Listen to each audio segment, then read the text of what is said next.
I'll shut up. Oh man. Okay. Well, we're live. Welcome back to the most wholesome, the most authentic, and what was the other one I said? Repaired. Anyway, excellent conversation tonight for you guys. I don't even know how this is gonna go. All I know is BDubs and Jeffro say, "Hey, let's have a chat," and I say yes. So we are here to talk about. Maybe you guys saw part one of this video. It was long about 2 years ago. I had Bill Bixby's face. His eyes were going white. He was turning into the Hulk, and it said, RPGs are fake, broken, and dumb. I'm happy to tell you guys that because of the guests that I have here tonight, they didn't stay that way. There are amazing things going on. This is the most exciting time to be in the BROSR, to be interested in this game style.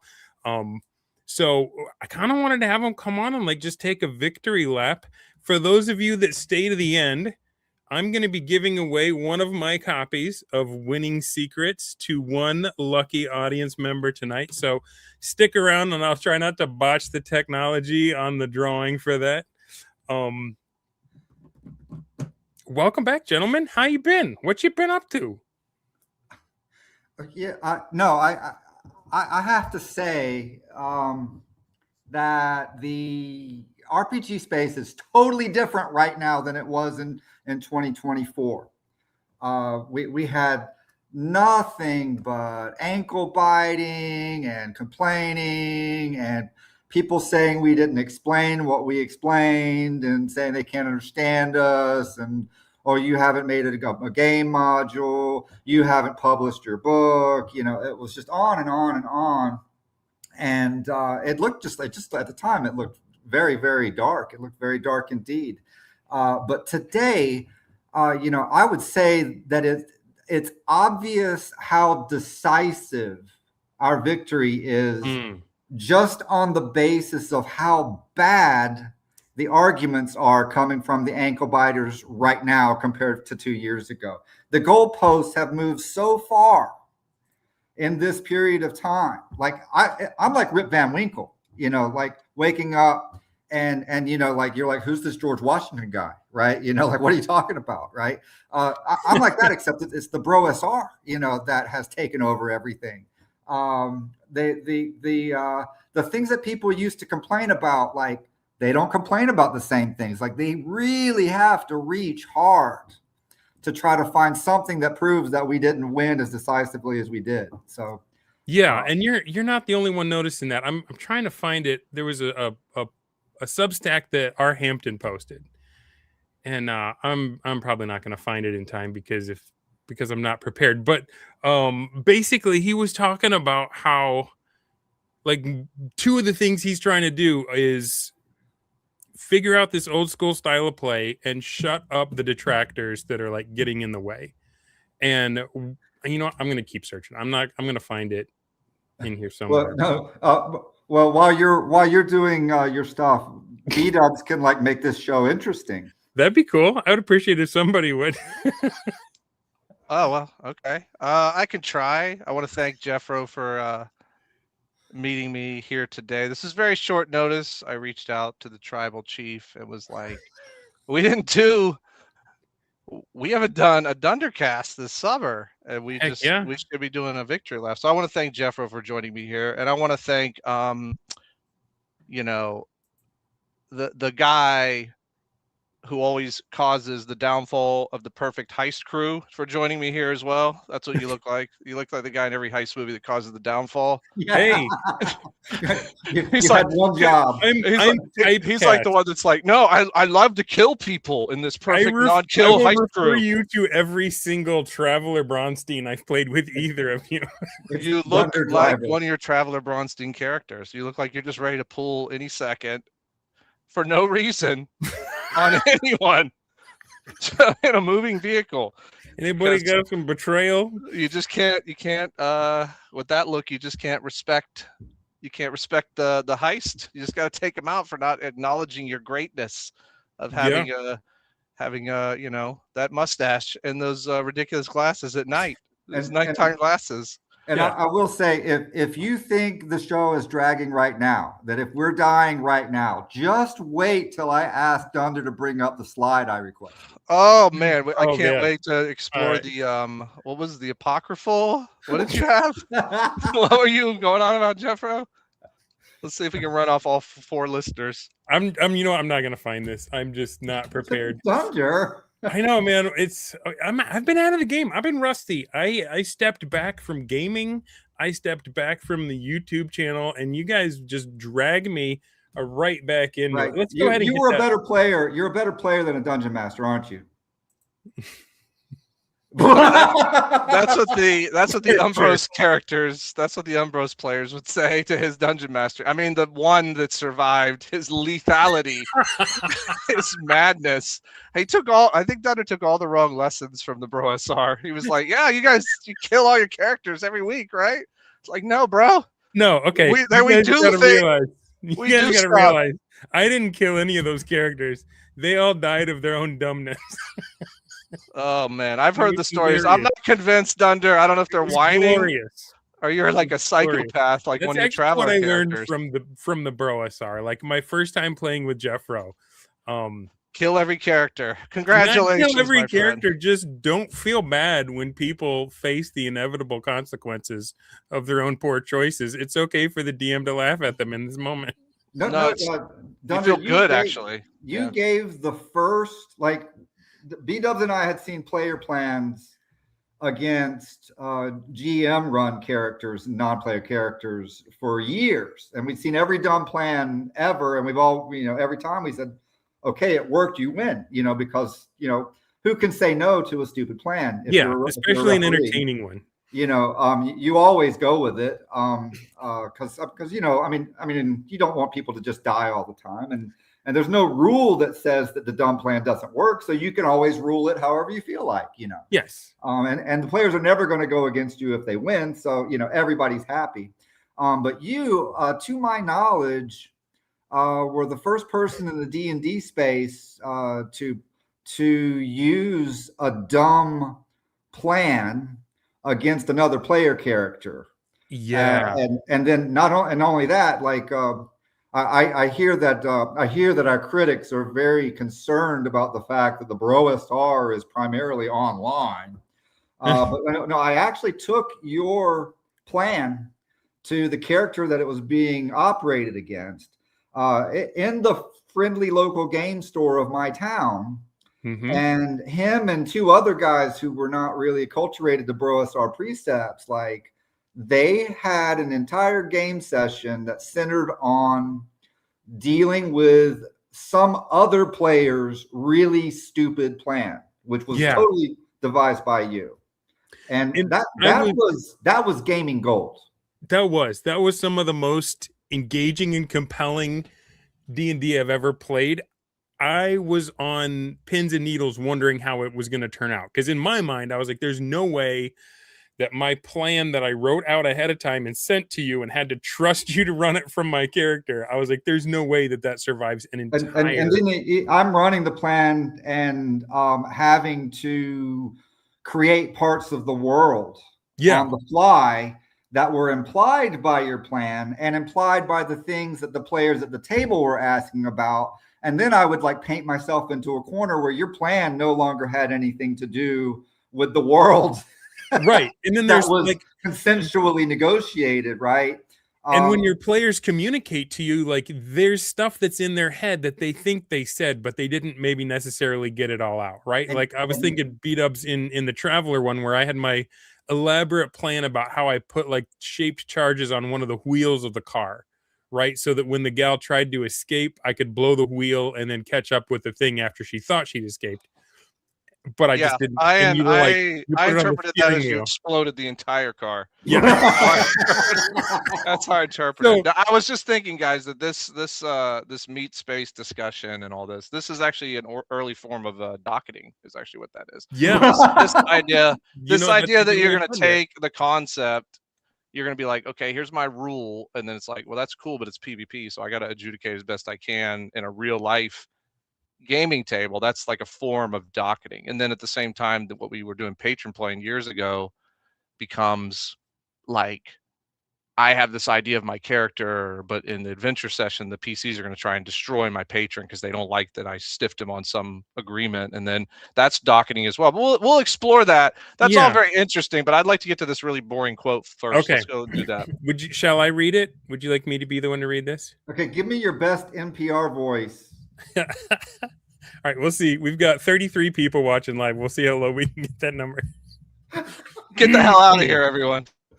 The observed values of the dimensionless physical constants, such as the fine structure constant, governing the 4 fundamental interactions, are balanced as if fine-tuned to permit the formation of commonly found matter, and subsequently the emergence of life.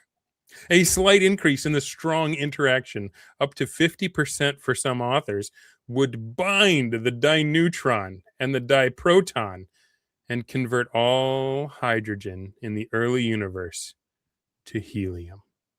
Likewise, an increase in the weak interaction also, you know what? I'm not doing NPR. I'm putting way too much into this, aren't I? But we did lose one, so it's doing something.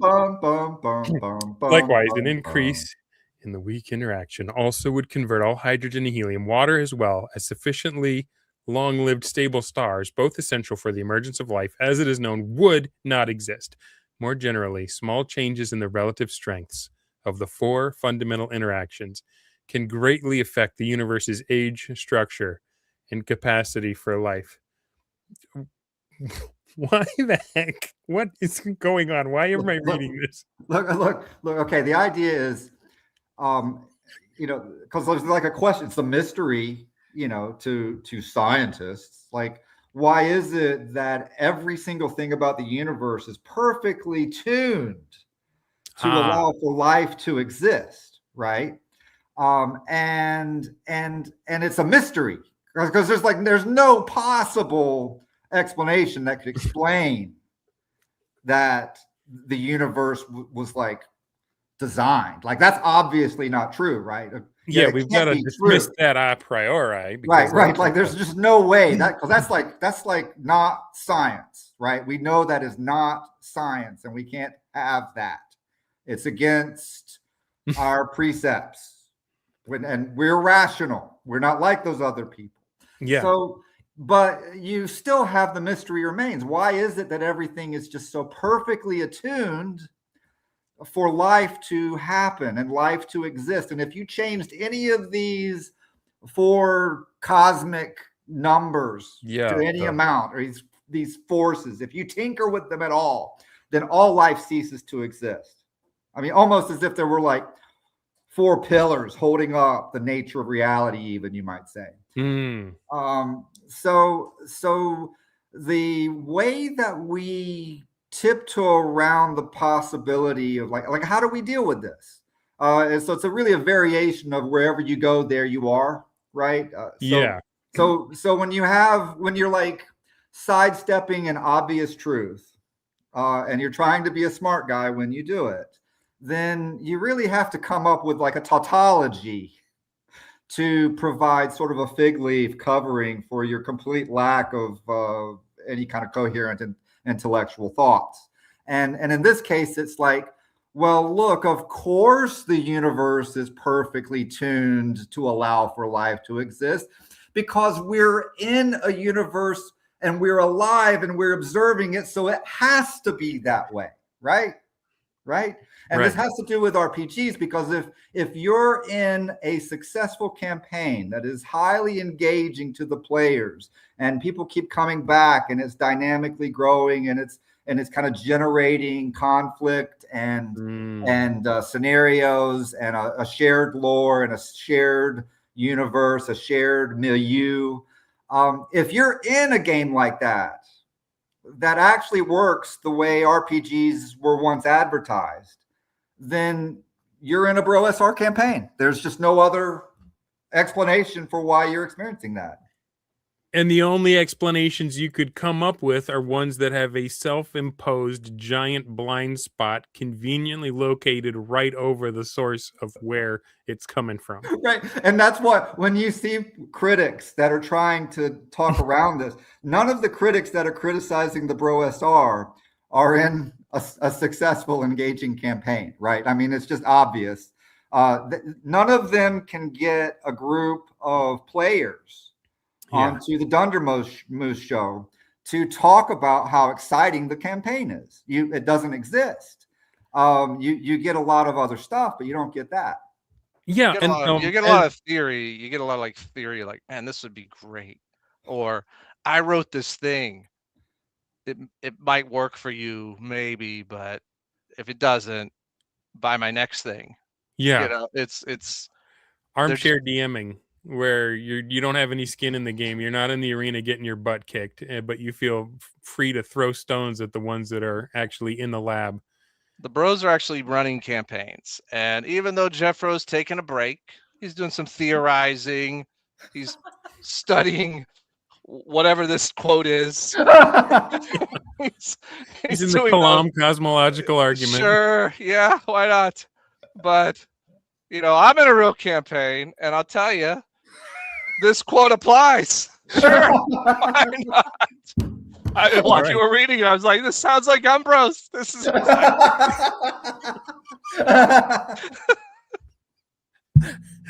all right. The quote I was trying to find from R. Hampton, and somebody, if you find it, please throw it in the chat. He was saying that nothing shut up the ankle biters until I invited them onto my show and then surprised them with Jeffro. And that one act, which I can't take credit for, that wasn't my idea. I played along. I wish I could take credit for that as a booker. That was Jeffro's ridiculous. I would love to say, oh yeah, that was my idea and I'm a genius. But it wasn't. I can't claim that. But you're not mean enough for that, Dunder. But that one act seems to have done the trick. And at least this is what R. Hampton said. R. Hampton said that shut up the ankle biters like nothing before it had. I hadn't thought about it like that. I just thought it was such a huge deal because Jeffro was back and the book was coming out, and I was so excited. Let's talk about the book. Let's do it. Right on. There Winning it is. Secrets. There it is. I've got like 600 copies that Kursova sent me. I don't know what to do with them. Well, I got a bunch of copies too, but they didn't just send. I had to buy them in the Kickstarter. But I'm giving one away tonight. So if you guys would like to be in the running at some point during the course of the night, I want you to put in the text. I want you to do a hashtag winning, no capitals, anything like that. If you're watching along and you don't already have winning secrets, hashtag winning anywhere in the chat, and that will enter you. So long as I don't screw up the technology, it will enter you for running, and we'll get this book in your hands if you don't already have several copies. Like, what did you like most about the book, Dunder? Pop quiz, hotshot. What did you like most about the book? Well, I hate to say this without him here, but Rule of Thule had the best part of the book. I don't know why I'm scraping the barrel with you. No, I'm just kidding. Well, there's a lot to really love here. The opening essay by Rule of Thule is amazing, and for those that have been following along, you may see some very familiar themes in there, but it is he has a way with language that's very well thought out and succinct. For me, some of the favorites are just memories from Trollopolis, reading through, and because I was a fan before I ever got to play in it, and so like there are some big moments in this book for the campaign itself, but for gaming in general. So that was fun. And then I also really loved your section, BDubs, on the deeper spiritual meaning of what we're all dealing with here. And I think that's where it kind of hits home. I think that's why so many people in the bros are so passionate and like willing to swim upstream and go against all the ankle biting and stuff, because this stuff matters on more than just a surface level. So sorry if that was way too rambly, answered your question. What was your favorite part? My favorite part was my PC Chaz and Fagar the orc ending the siege of Trollopolis and then going to have buffalo wings. That was my favorite part. I could read that. I have read that over and over now. I read it on Jeffro's blog. I was like, wait, and then I went through the book and I was like, wait, there's only like 2 of my sessions in here, and One's the one where I watched John Mollison knee the demon lady in the groin. What the? I didn't even do anything that session. That's all I got. Well- Chess is like a superstar, and that's all he's got. But it is one of the best moments of Trolopulus ending the siege before, the milieu was destroyed by atom bombs and everything else. But that was fun. That was good stuff, and I enjoyed rereading that. But right on. Well, so this is a triumph, and we are celebrating. As I said, it was 2 years ago. You guys came back on this, came on this show and said, RPGs are fake, broken, and dumb, and we talked about the problems. And like not just the ankle biting, but like what is really going wrong with campaigns and what are the solutions? This is a time to celebrate as well, because 5 years ago this month was when Jeffro, here, let me throw it back up on the stage. Jeffro took a crowbar to his campaign. July of 2021 that's is when you turned on all of the patrons. This is kind of like the Braunsteining of everything that you'd been building up to that point. It all just kind of took off like a jumbo jet. And yeah, how do you feel about that 5 years ago? No. The exciting thing about that was the extent to which nobody got it at the time. Because I remember, now if you think about patron and patron play, it's focused on the player characters. It's focused on the people that are trying to level up as being the focus of the game, the focus of the campaign. And so when we're naming what happens when you play a high level character, well, obviously, if you're a high level character, you're there to hand out quests to the player characters, right? You're there to be midway between a referee and a player. You're kind of just helping build out the world a little bit. And it's all about enhancing the experience of, the third level druid and so forth, Yeah. And I was talking, I was talking to Chanticleer and BDubs about this, and as usual, when I have some kind of crazy vision, I couldn't express it in terms that anybody understood, and so they, of course, thought I was stupid. And and it got to June, and I had this epiphany of what if the player characters wasn't the focus of the game? What if the campaign was the focus of play? And so this was just one of those moments where we turned, everything that people take for granted about RPGs on their head. We were skirting around that and experimenting with stuff that could easily shift to that, but our own biases were preventing us from realizing what was possible. And so several surprising things about this July game was one was that I did not have weekly orders. I did not have the weekly orders that everybody's doing today. I was not doing it. I would have stuff happen midway through the week, and then I would get up in the morning to talk to Macho Mandoff, before 8 a.m. And then I would pick back up with him at 11 o'clock at night, and keep things moving forward. But yeah, just like everybody else running these things, I think BDub said something about it the other day. In the opening of the game, everybody wanted the turtle. I had a news feed for the campaign, but it was purely a GM view of what was going on. Everything was being filtered through me as a single bottleneck of all information about stuff. And then people would take red herring posts that I had posted just if I had a slow news day, I would make something up, and John Mollison would make a really bad Photoshop to go with it. And or sometimes he'd just give me a Photoshop and I would make up a news item about whatever he gave me. And then people in the game would be like, this is crazy. You're not going to believe this. But people thought that this was a first-class element of the game. And this must be what's important because Jeffro put it on the news feed.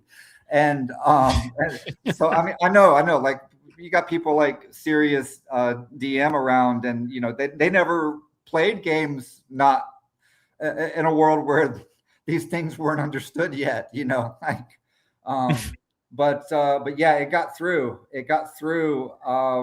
And we had some kind of players from the Trollopulus game who knew all the rules. We had someone that were learning quickly, and we had some that just had no idea what was going on. And then the fact that they didn't know what was going on kind of created opportunities for some of the more canny players, which created the action. So I think that was our first exposure to the fact the one thing we did not expect about Bronstein play was that you didn't have to design it. You just had to set it up, and it would be fun no matter how, even if you don't know how to run it, even if you have a completely imbalanced setup, even if the players aren't balanced to each other, it's going to work anyway. And that actually, we were looking for everything to happen organically, bottom up, without referees intervening at all. Just on the basis of the success of this game, that for years after this, I'm talking years after this, we assumed that the referee was a completely impartial person that did not take means to ensure the integrity of the campaign at all, or that the campaign was something that was worth engaging with, which caused us to, that caused me to seize upon Bronstein as the ultimate defining idea, because everybody playing a Bronstein knows when it's time to call it. And so from that, taking that back to the continuing campaign, if you've allowed your large multi-year campaign to get to the point where it's not worth playing anymore because you know who won already, then it's time to reassess what you're doing and maybe intervene in such a way that the game is worth engaging with.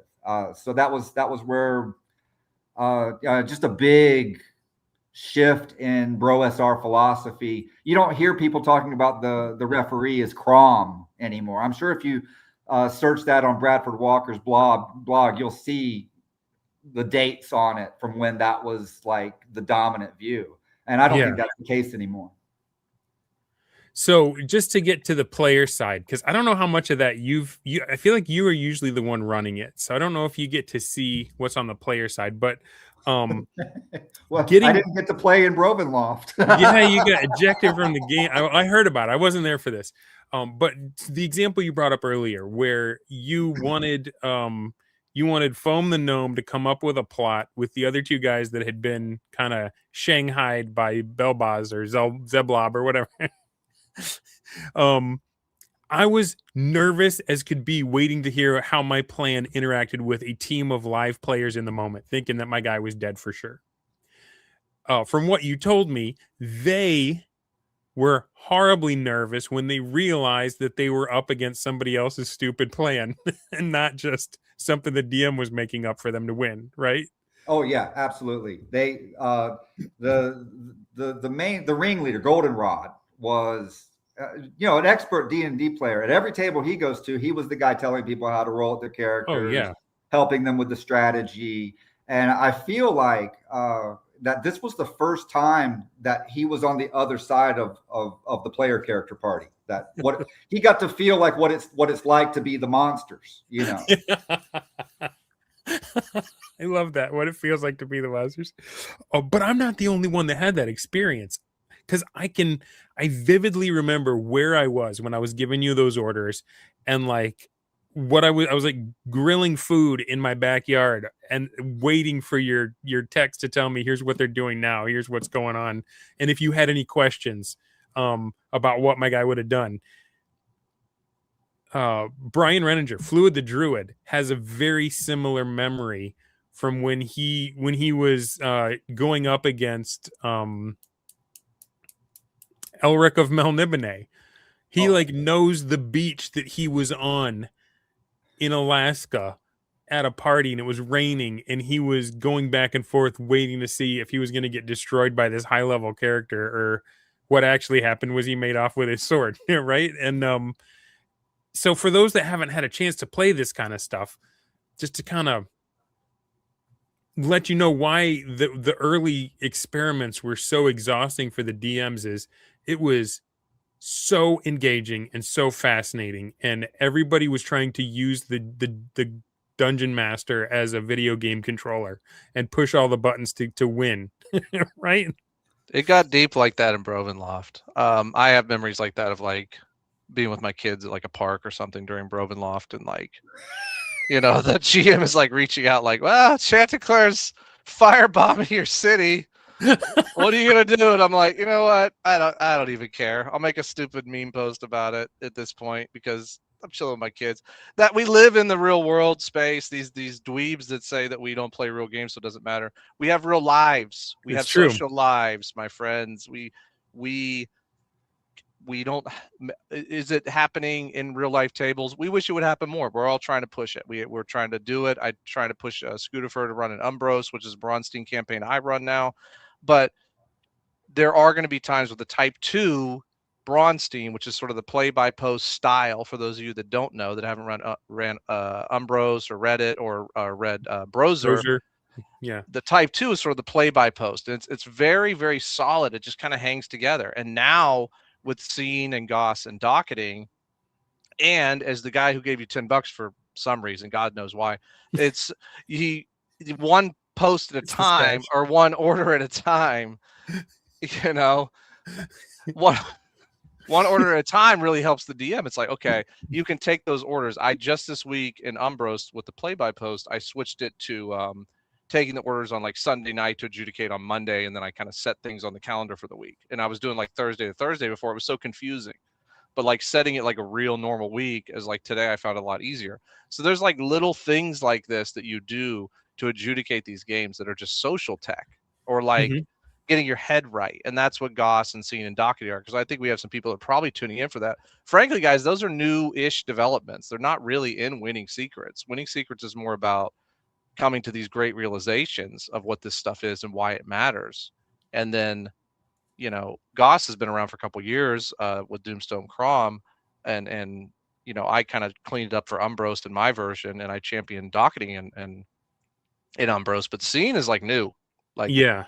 that's Drakenheim, and you already had a podcast with those dudes. Yeah. But And the thing I said in that was the two tools of Goss and Scene are things that it's something new that the BROSR has brought, because we are playing in the way that hasn't been played for decades. Because we took it serious, because Jeffro took first edition and said, let's do a play test as if Gary were asking us to do all the rules and see where it leads. And it is a different game entirely. And that's why I say we've gone far beyond anything they've done before, because we picked up the challenge.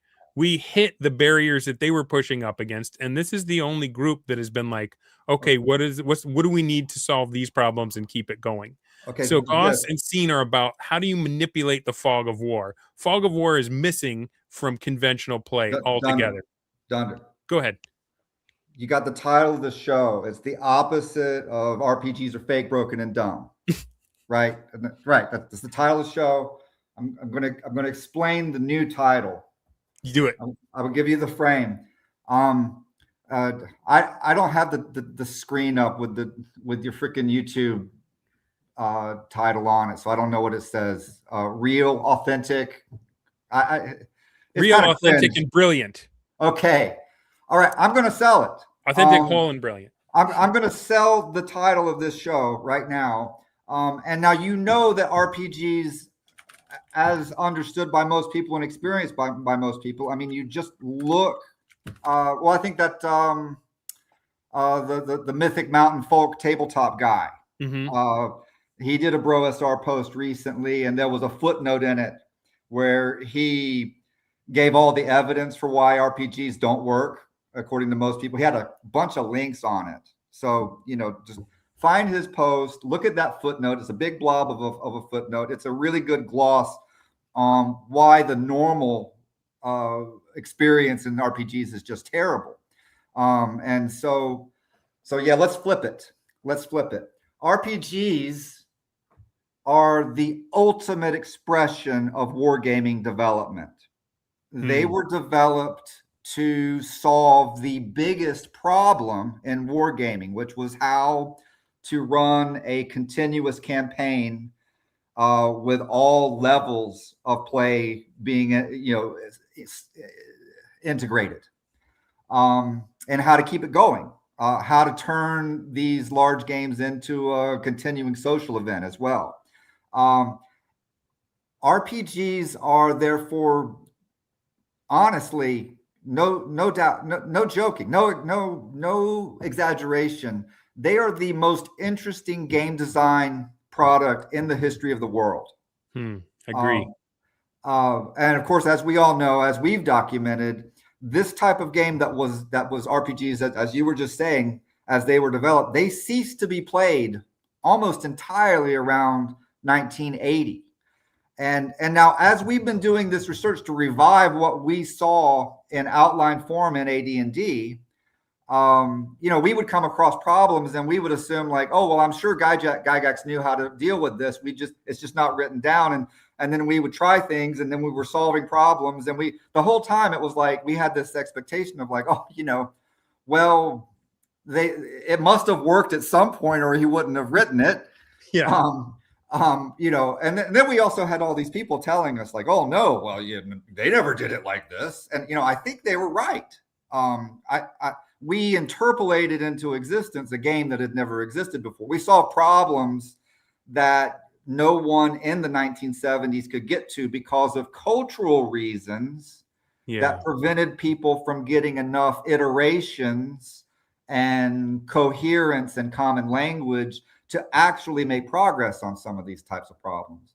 So around 1980, RPGs, this is the elusive shift that John Peterson can't tell the truth about. RPGs didn't emerge out of wargaming. RPGs were wargaming, full stop.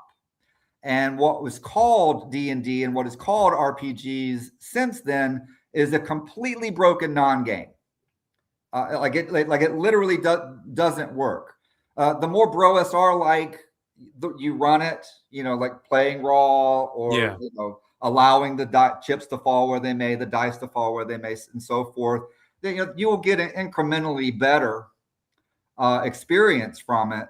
But without the full set of concepts that the BROSR has articulated, is like, these are the foundational axioms of the medium, and you're not getting anywhere without it. You can't really compromise on any of these things if you want a campaign to actually work. So the titles of all the academic work in this niche are just completely wrong. Like the elusive shift is wrong. There was no elusive shift. RPGs are the culmination of war games, and then they were ceased to be played. They were replaced with slop. They were replaced with non-games. They were replaced with hundreds and hundreds of people on YouTube complaining about the same problems as if no one's ever solved them before. And so what's the other book that gets it completely wrong? Rob Kuntz's The Fourth Category. The fourth category is not the druggy D&D or the kid D&D that basically the entire world has invented when they don't have any idea what the D&D book rules are describing, right? The game that everyone made up when they were like, oh, I'm not going to do this because it can't work, right? That's not a legitimate game. That's not an elemental force. That's not play in its purest form. It's just stupid. If you're gonna you don't need to cite like an anthropologist to describe how great this is, because it isn't. It's bad gaming. And so what would the fourth category of play what ought it to have been? Well, the continuing campaign.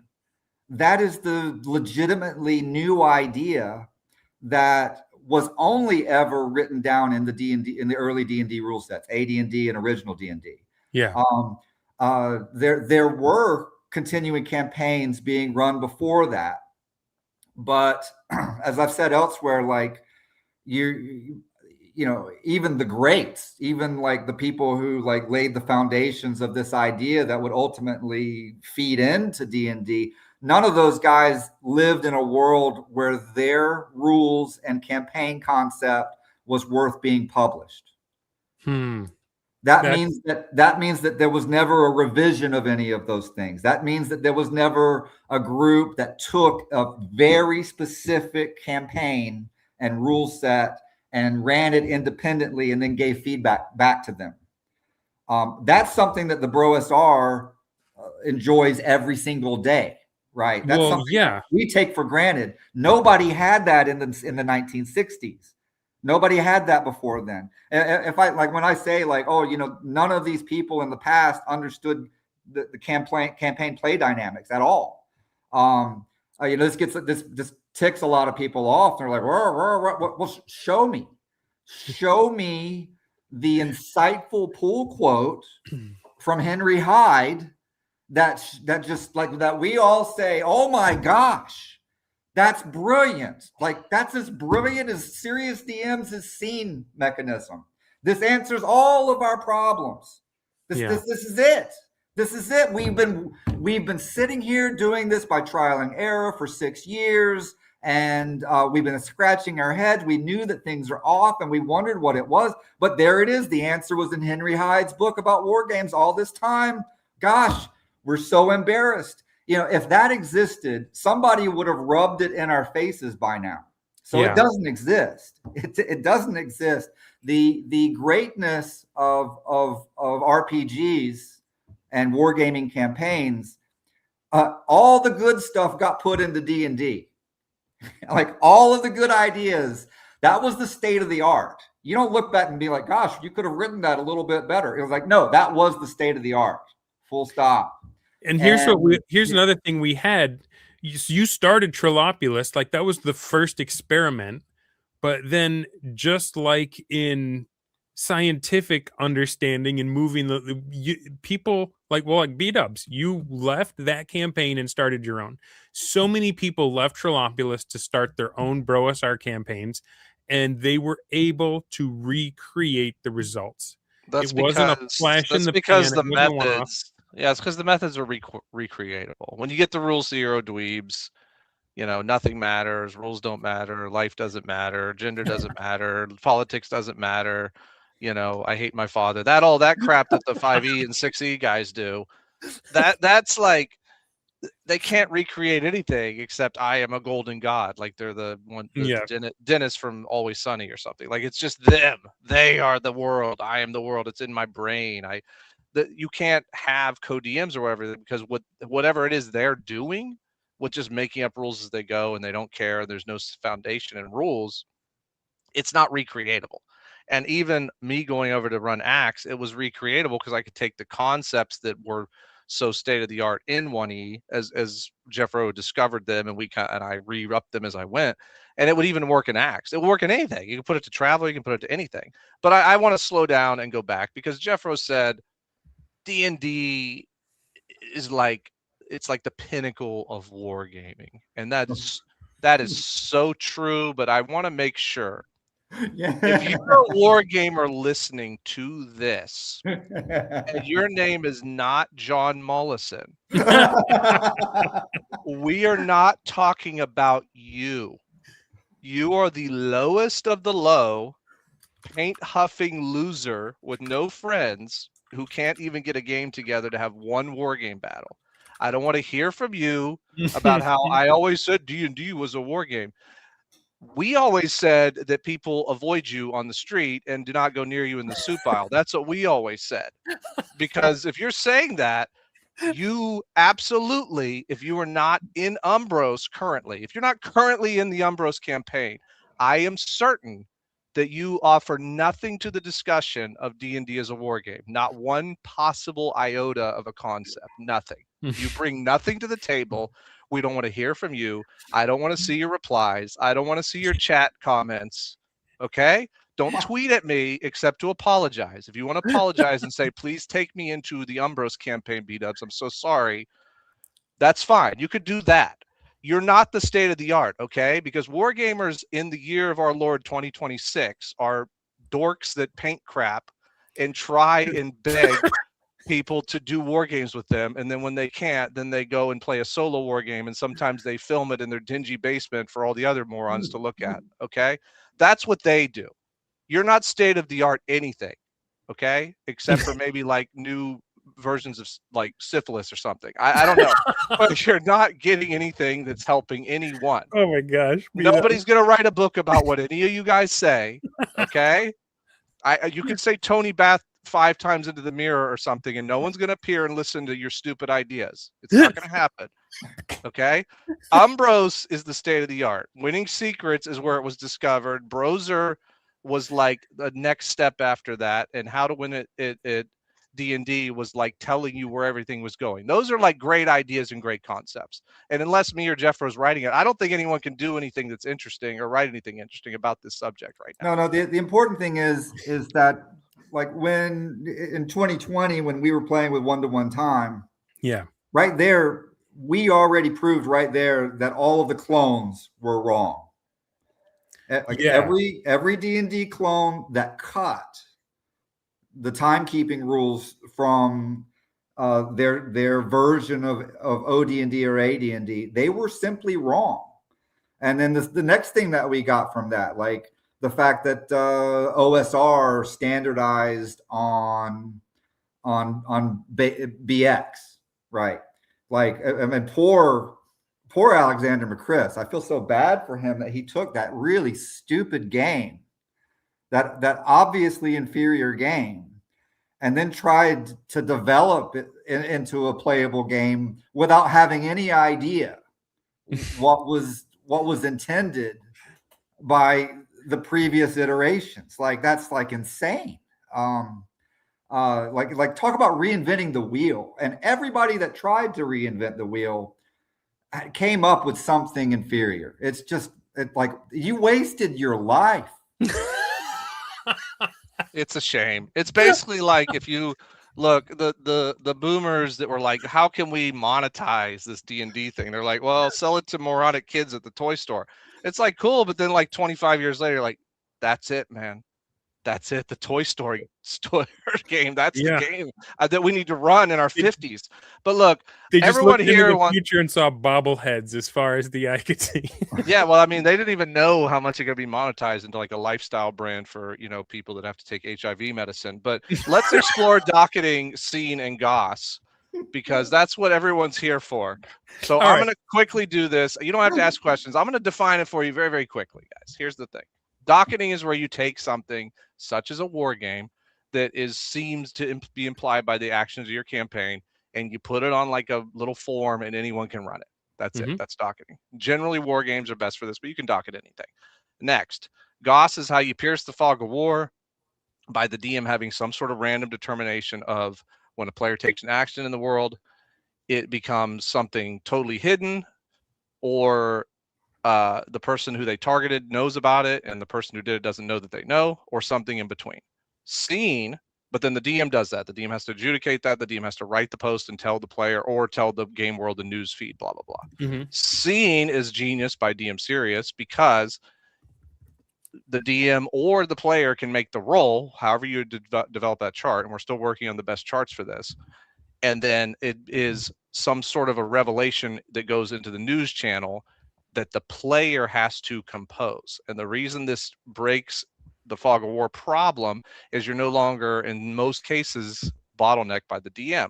Right now, the exploration between me and DM Serious, we're running very similar campaigns right now, is finding the best ways to avoid the bottleneck and still keep gameplay elements in fog of war that are interesting. That's it. And there's multiple things about us. You go to my blog about it. John Mollison read my article just like line for line because I asked him to. So did James Streisand, if you prefer Gelatinous Rube's, sultry Southern voice. So the man has a third testicle. It's the only way his voice got that that's low. That's the only thing to explain it. But that's the explanation.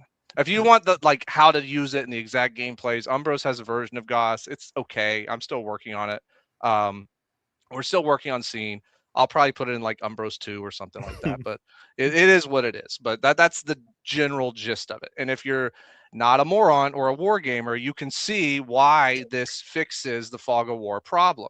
I've had some war gamers because I got spies everywhere. They're like, oh, how did BDubs fix? What does he mean? He fixed the fog of war problem. I fixed the fog of war problem because I instituted Umbros. When you march an army or like a large force of any sort, you have to make a scene post when they leave town or wherever they're leaving, and make a scene post when they arrive. Okay, every war gamer that is like, well, when would I need that, is a person who's never had players. Yeah, they've never had friends. All right. Well, one of the reasons that I'm celebrating right now is because these tools have taken RPGs from being something that's fake, broken, and dumb, and they're fixing them. And it's not just Trilopulus anymore. I got a list here of really exciting campaigns that are just killing it right now. DM Sirius's Drakenheim, right? Bradford Walker's Tower campaign. Umbros, Dungeoneers Dolmenstein. They just ran an On Guard, which is like another one of those older Bronstein influenced. It's like a sword fighting game, right? And Jeffro, I was talking to you about this guy, Enraged Eggplant. He is using GURPS. GURPS of all things. No, there's more, and there's the Traveler game. Yep, there's Spider of Crescendo Games has been incorporating 1-to-1 time, and it's been transforming things. Mythic Mountains is doing Outlaw Void, which is a Traveler campaign. Josh has the Space Stein 2. If you guys have been paying attention, Mr. Wargaming is crushing it right now on his channel, The Joy of Wargaming. His last couple videos have been about Goss and Scene and how to set up your Discord to run this kind of stuff. You should definitely, I can't imagine anybody watching this isn't already subscribed to that. But if not, go subscribe to him. Harmony Ginger's Godstein that started 2 years ago is like still breaking records. They are begging her to play almost every night of the week. And Crossface Conventions on Substack. Crossface is one of those guys.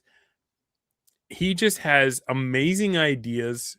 He gets them out there, and I don't know why he is so overlooked, because I feel like he's another one of those ones that is just seriously interacting with the hobby. No, he's not overlooked. People take his ideas and then sell them. Oh man, that's worse. And then they don't credit him.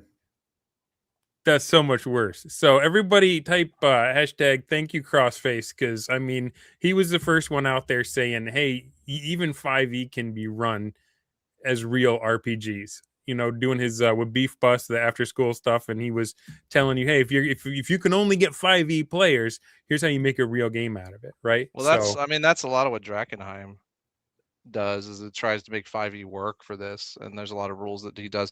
But you said Eggplant is running GURPS. Oh my. No, that means Jeffro likes him more than me. Jeffro loves GURPS. It's true. I've never heard of anybody playing it. The only thing I've ever seen was people argue about how to point something up. That's as far as the game goes, to my knowledge. So Jeffro, having because you played in a Rifts Bronstein, right? Yes. Rift Bros. Would you think that GURPS would be easier or harder to pull off for this style of play than Rifts? Well, I mean, you have to basically design an RPG before you can run GURPS. I mean, that's literally what it expects you to do. You'll this guy, Eggplant guy, Enraged Eggplant, he's spent years prepping for this. And he's not just using BROSR ideas, he's using leaning very heavily on Acts 2, I think. And he's also made all of these random generators for characters. I've seen them. I don't know how anybody can play it personally. If he's got guys that can play the characters that are made with his random generators, that's amazing. I wouldn't believe it if he didn't have video of it, But it took him years to get it. It'll take me as long to get my 1,500 index cards going. But that's another story. We won't talk about that. No, we should talk about the 1,500 index cards, because only the real ones are listening now. So what we need to I'll do the question now, because Dunder's been off tonight. So How would you say, Jeffro, that your 1500 index cards thoughts on gaming is different than the Brownstein approach, which we all know D&D is a Braunstein and it's amazing and it's great, but I feel like there's an elusive Jeffro shift happening here No, with this. this post, I mean, I'll tell you straight up. I had Traveler products when I was a kid, and I had GURP Space and the GURP system, and I always wanted to run the ultimate space game, the ultimate space RPG, and I've made attempts at it now and then in various ways, and tried some things. But like when you're talking about all these star systems, and then the space navies, and and the traveler antecedents, and then what really were you supposed to do with book 4 mercenary, and book 5 high guard. We know some about that, and how would you affect it, how would you integrate it, and what would you do different from what Josh is doing right now, what BDubs did with my Traveler Moonstein, and what I think the Folk Tabletop Mountains guy did with the Traveler game as well. Like what's like the next step beyond that conceptually that would even use some of the more advanced material in books 4 through 7 and GURPS Space and on all those products like that. Like, what were you supposed to do? I've never heard of the successful space campaign that does what I really think it should do. And then at the same time, I'm just really irritated with the talking headset, in RPGs.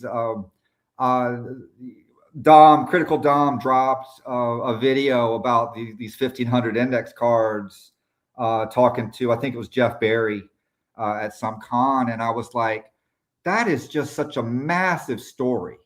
Like somebody should talk about that. Like, this is just, there's so much here. And I'm, and the other thing I'm sick of is just people talking about Tony Bath when they've like not even tried to play anything that Tony Bath said, right? I mean, not even like, 10 minutes of like tinkering around with something, like it's just, hand waving and waving books around. And, I was reading this Tony Bath book the other day, and then they paraphrase something that Crossface said somewhere, and so, so I was just like, what would it look like if there was a commentariat in the RPG space that had a couple of brain cells?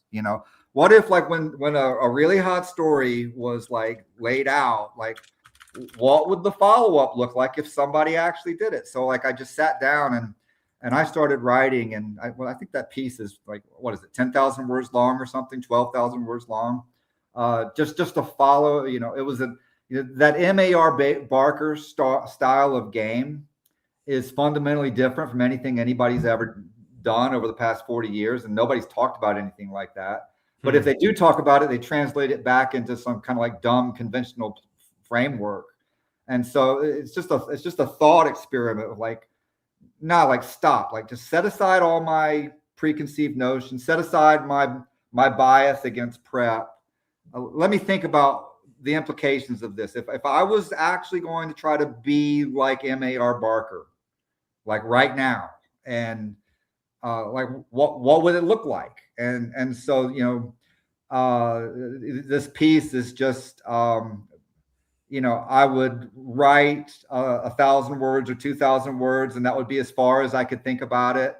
And I think, well, that's all I'm going to do about it. And then a few days later, I would just get another idea and write the next 1,000 words, and it happened over and over. And until I had an epiphany. So that this piece, it wasn't composed. It just sort of happened, but fun to write, fun to think about.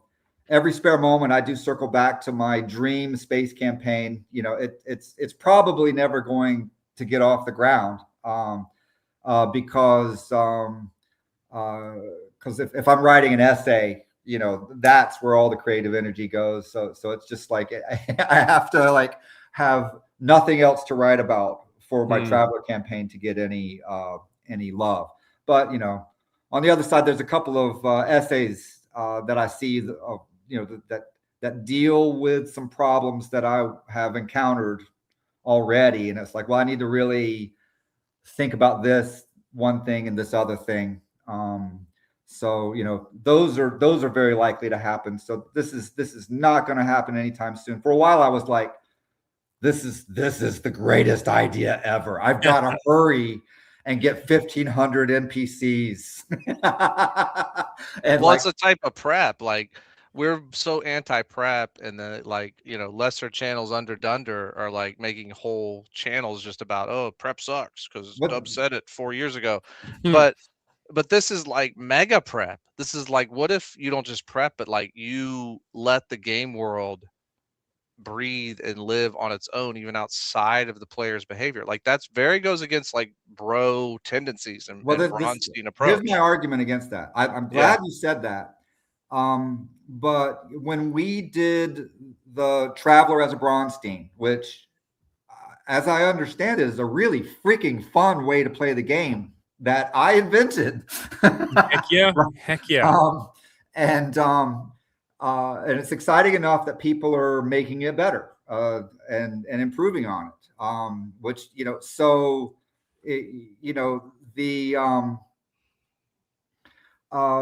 I was thinking about prep, and I was like,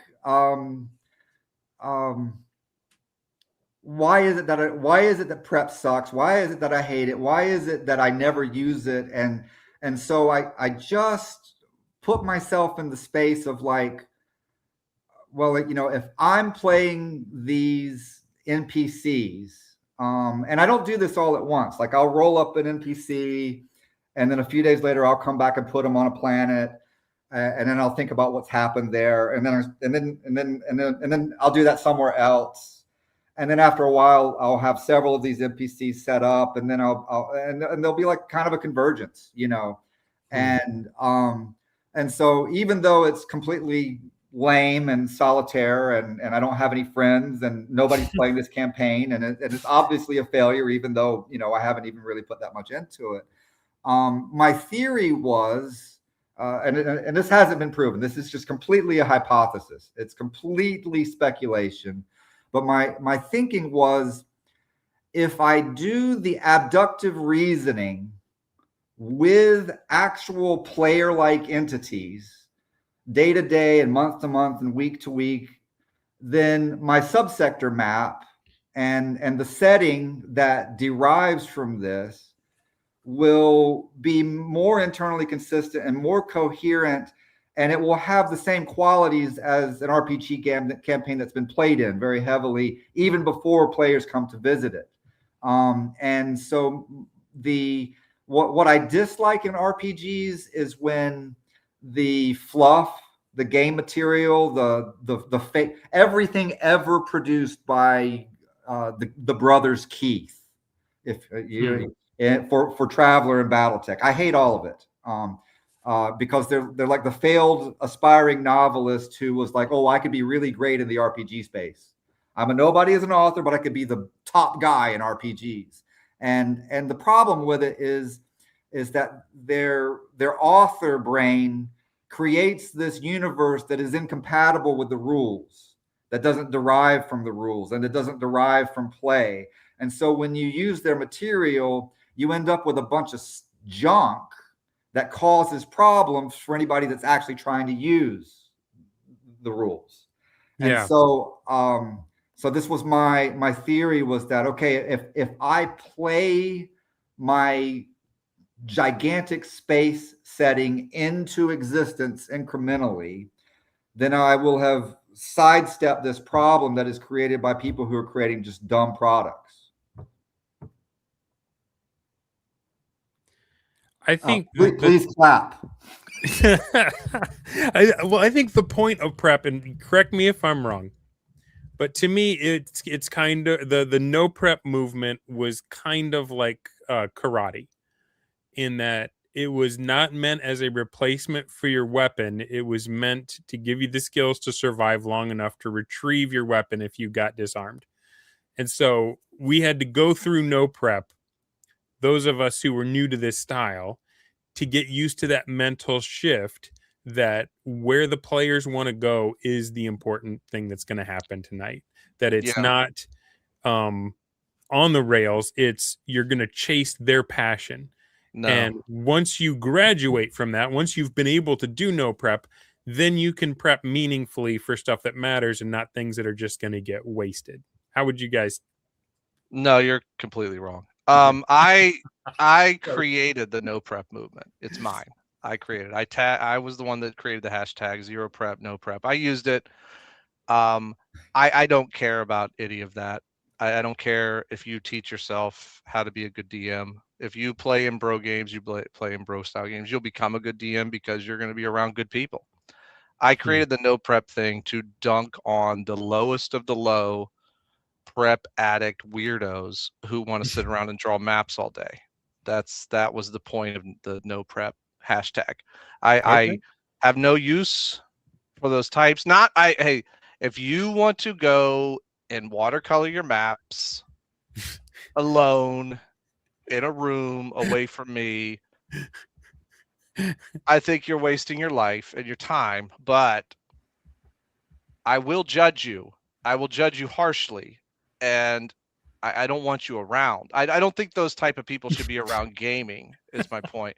They shouldn't be around because they bring all this slop, like what Jeffro said, like, okay, I have this game world I created. Okay, it's not gameable. What he's talking about with this Bathian article, okay, is not that. Drawing a bunch of stuff, putting a bunch of dungeons, going on and on and on, it's not going to get played. Jeffro's thought experiment here may not get played either, but there's a difference. He played it into existence, and you say, oh, I randomly generate my world. I don't care. I don't care about your random generation of your world because it's not going to get played and it's not interesting. You did not do the abductive reasoning. I can't explain the difference. There's a distinction there. It probably has some weird aspect of like tarot cards and like seers and like rolling the bones and all that kind of stuff. But the folks that do mega prep, they're not doing that. They're doing something else. And it's like they're generating their ego onto paper. And then they expect you to acknowledge it. And I got to tell you, buddy, if you're one of those people and you put it in a PDF product, which is what like 95% of those people do, or 95% of PDF product people are doing, they're just making up junk that they think is cool or funny or whatever, or references the MCU or some other stupid millennial garbage that they do. And then they want you to acknowledge their greatness, that they have ideas. Look, moron, we all have ideas. I come up with my ideas in the game, in a campaign, live. I'm making up this little thing I'm saying right now. Everyone comes up with ideas that you can sit down with a piece of paper and you know, make up ideas based on post 1980s fantasy that no one even enjoys reading. I don't care. It doesn't matter. What Jeffro is doing is a different kind of prep. I set that up and sort of baited the hook of the difference between that type of prep. The no prep movement, yes, you can maybe train yourself, but the people who really love prep, they're not going to train themselves to do anything. They can't train themselves to leave the house. Now, I do have to say this. I really hate how boring role players are and how they can't imagine anything new. They literally can't. Every RPG supplement says, "Wow, if you're a dungeon master, then you're smarter than a lot of other people, and you're just special. And look at you, you know when to break all the rules, and you're just a brilliant person." No, you're like, they're not. Like they're like, somebody made a video of proving that you could play D&D using the appendix dungeon. Yes. And then never make up a dungeon. Somebody proved that you could do it. And so, and then all of these people watch that, and you can go look at their session reports or their accounts of what they did. They did not have one single idea beyond that. Like, they went and they played D&D, and then nothing happened except that freaking random generator. Like, that's the only thing that ever. And like, there's bro campaigns that right now that still do this, I think. I mean, I don't want to hurt their feelings. But no, I do. I'm like, what are you doing? Like, how can you play this game as long as you have without something happening?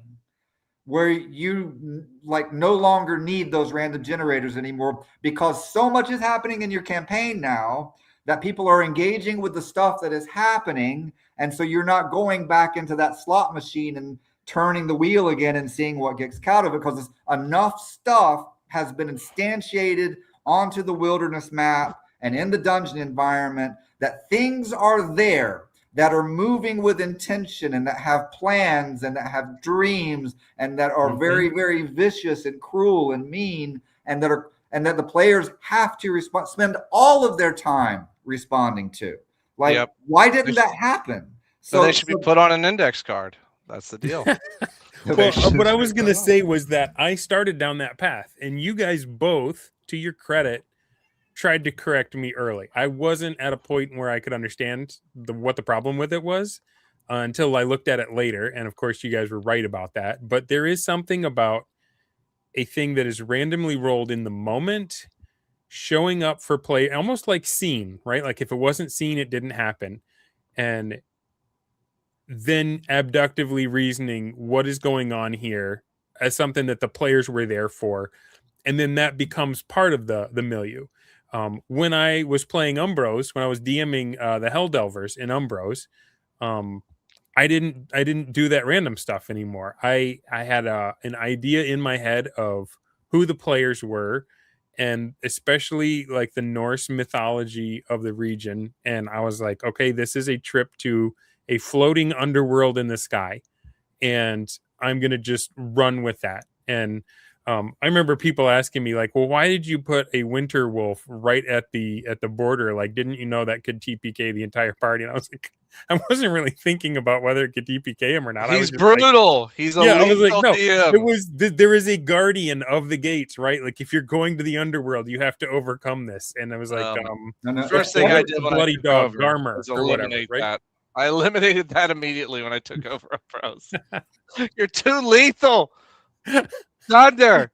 We love this, but look, I instituted Umbros. It uses it limits if you're on a pinch, you can only use 2 Appendix A rolls per night. That's the mega dungeon. I went with 2 lethal because I didn't know how to run a campaign. And if you keep everybody weak forever, then you never have to deal with player autonomy. That's true. But then it becomes obvious, like Jeffro was saying, like, okay, there's things in this world now we've generated. It's happening. Like that's when the creativity kicks in. You don't need to do 0 prep to do that. It's fine. It's just my 0 prep propaganda rhetoric. It just got the lowest of low to stop talking to me and to stop talking about the subject. No, I did the 0 prep play because my players never went to the places I had prepped. So yeah. No, I take some responsibility for that. I resemble that remark. And look, real quick, I know Jeffro hates video. I know Jeffro hates video game talk, but let me real quick. If 3rd edition and after was like Diablo, or 4th edition is like World of Warcraft, 5e is like something similar, the bro kind of like, we generate everything randomly and this world will destroy you because I don't care. I'm the DM who doesn't care. I generate a random dungeon. I'll destroy you. That's like a modern like roguelike. And the DM started to believe that like that's the only fair way to do a dungeon, because if I don't have any say on what's in the next room, I just let the generator determine it. That is a very fair DMing. I'm being as fair as I can be. We were wrong. It was wrong. Okay. Because that's not Appendix N. Appendix N isn't just like hallways that go in circles in every single floor of the dungeon. Every dungeon level should have like a theme. It should have stuff that has some sort of concept or meaning to where it should be. Like this side of the dungeon should have a faction that hates that side. That's in Appendix N, that type of stuff. That's, like there's factions within the dungeon in the underworld in all the Appendix N stories that have any sort of dungeon at all. So there's certain things that should be obvious to a creative person that's reading the establishing fiction, and just running random only random is just, it shows a video game brain eaten with like video game worms that only can do that way. It's evidence that the world never got turned on, because it's okay to have random data in like a cellular automaton or something, and then something will emerge from that chaos as a function of like the rules of the game of life, right? Like by John, it's a 0 player game. You prep addicts would love this game because you don't even need a player. Yeah. But like, every cell's state is determined by, what its neighbors are at a given time and so forth. But like these patterns emerge in it spontaneously because the rules were cunningly devised to produce this effect. And so the idea of the random start data in a dungeon environment is like, it doesn't matter. It really doesn't matter what's in a dungeon at the start. But when players come back week after week or month after month at any kind of random thing, and you're restocking it, and you're thinking, well, this happened, so therefore this must be the case, and this happened, so this must be the case, and well, if this happened, and the players are speculating about what's in the dungeon, and you're like, wow, that's a really good idea. I've got to use that, right? And so like you sketch out some more things that are going to happen, or in Gary Gygax's case, it's like, oh, well, the players have been through this part of the dungeon a bazillion times. I'm going to have an earthquake block off this passage so that they have to map another way down to level 7. Or I'm going to add a whole new themed sub level over here. Everybody talks about their living campaigns, but like no one wants their dungeon to be alive somehow because they don't know how to do it. But if you start reasoning about what's happening in the context of time and start letting consequences accrue, something's got to emerge from that eventually. You have to have some kind of excitement about what it must mean at some point. Yeah. Hang on, I'm gonna. You don't read that super chat, please. It disgusts me. I'll read it. If Jeffro didn't hate video games, he could have said that one-to-one time was just like a Minecraft server and would have won all the Zoomers in one fell swoop. Thank you, Bureau Man, for the 10 bones, sir. I appreciate this. This puts you on the roulette wheel for possible swag, Dunder swag. All right. Sorry, I've been listening to a lot of wrestling podcasts where they do super chat stuff. So. Okay, you did great, man. You should be my mod, and I should have you do that for all of them. The thing I was gonna say was that as great as those tables are, and as functional as they can be, they're never gonna give you something like the Hole in the Sky, right? Or the Tower of Evil, the stuff that will come out of your head that either amuses you or that you think will amuse your player is going to be far more memorable than it does. As Jeffro was saying, it gets you from 0 to 1 if you're like completely blocked or if you don't know where to start. But he's exactly right. It doesn't really matter what's in there to start with. What matters is what the players notice, what freaks them out, what interests them, and then you have those little cues to play and build into to give them the experience that they're telling you they want, whether they're saying it out loud or not.